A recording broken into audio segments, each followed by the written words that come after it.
Hi, this is Marie Lundi with eXp Realty. And so if you're a homeowner and you are planning to do some home improvements this year, you may want to stop and listen to this video first for some tips and pointers.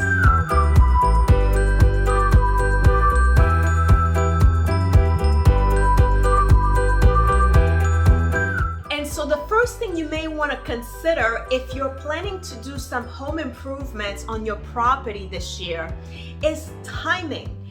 Timing will influence so many aspects of your experience with working with a contractor or a handyman. And so for one, when you actually book your project will most likely determine how much you will pay for that project. And so it's important for you to know that contractors usually have a lull in their business 3 times during the year approximately.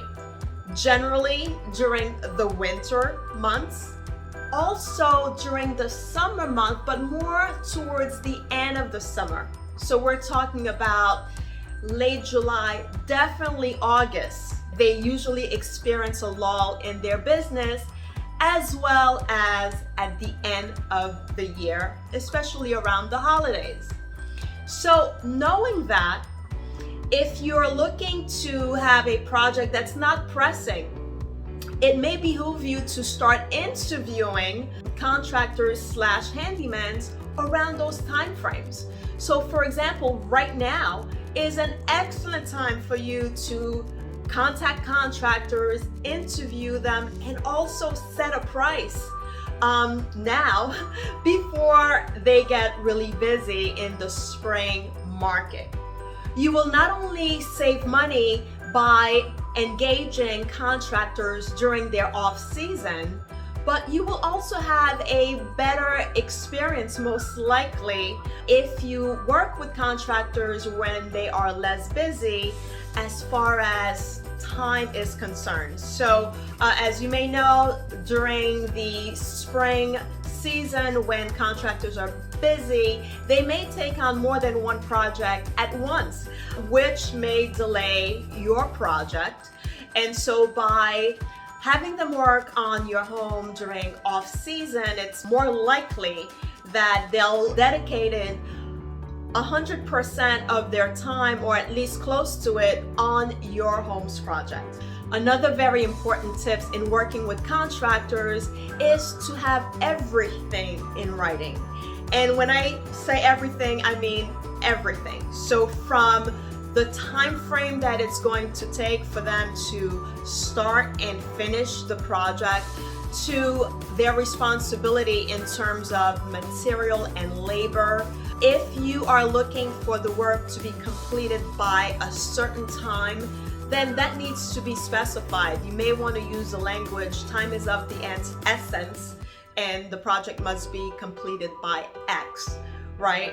Also, by having everything in writing, I also mean keep a journal. If it is a large project, you may want to start documenting from day one in terms of when the person arrives, when they leave, what was done on which day. If there are any issues or concerns, you take pictures, right? So having a journal, if it is a large project, is critical, as well as taking lots of pictures. Even if things are going well, certainly take pictures of the work as things progress. I also almost forgot to mention, also discuss the cleanup process, right? A lot of people forget to capture that part in writing, right, at the onset. So before the work even starts, you need to document what will happen once the work is done. Who is going to remove all of the debris, right? All of that needs to be part of the contract, and it needs to be signed off by both parties, right? You and the contractor. Also, any money exchange has to be documented. If you're handing cash over to a contractor, they need to give you a receipt, whether or not the receipt is a formal receipt or just grabbing a pen and paper and just documenting that you handed cash over to that person. So very important tip as far as documenting every single thing. Also, you want to research. Research is key in this process. So you may want to interview more than one contractor. As well, definitely do some research on their license and insurance. Make sure that it is up to date and current. You also want to see pictures of the work that they've done, especially if they're doing a large project for you. You want to make sure that you see that they've done the work in the past for other clients who were satisfied with their work, which also brings me to reviews. Go online, look at their reviews, call their past clients. Definitely do your due diligence before engaging a contractor and or handy person. And lastly, you want to set the tone, right? As you embark into this professional relationship with a contractor, you need to set the tone from day one.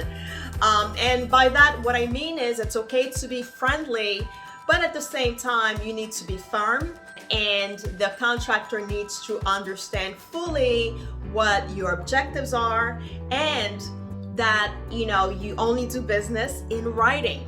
So following those guidelines will lessen the chances that you end up in a situation that you're not happy with. And so if you would like to discuss any projects that you're planning on your home, would love to discuss that with you further. Would love to give you some recommendations as well. And so don't hesitate to contact me. Once again, this is Marie Lundi, here to help.